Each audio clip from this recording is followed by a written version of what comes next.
An ordinary squirrel taught our local utilities an expensive lesson in February when it apparently chewed through the power line leading to Tampa's wastewater treatment plant. The whole city had to boil water for the weekend.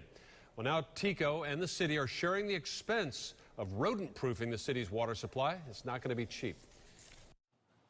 When the sharp buck teeth of a squirrel shorted out one of two power lines at the water treatment plant in North Tampa, it set off a chain reaction.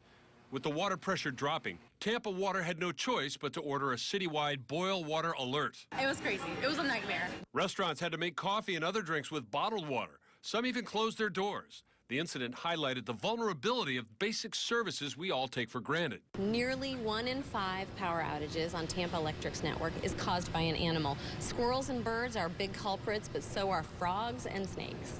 That's why TECO is pledging $1 million in upgrades to protect against future failures, animal-caused or otherwise. They'll be strengthening both lines going into the water treatment station, one of them to Category 4 hurricane strength, and putting some other power lines underground. TECO has definitely stepped up to the plate. For their part, Tampa Water will beef up their side of the meter to the tune of $500,000 and change their response to future power interruptions by firing up the backup generators earlier. And as it turns out, the rodent attack that resulted in the expenditure of $1.5 million never actually contaminated a single drop of Tampa water. The precautionary boil water notice was just that. It was precautionary.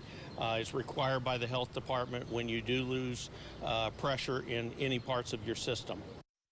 Well, the improvements by TECO and Tampa Water are not expected to result in any extra taxes or assessments, and they should be finished by early next year.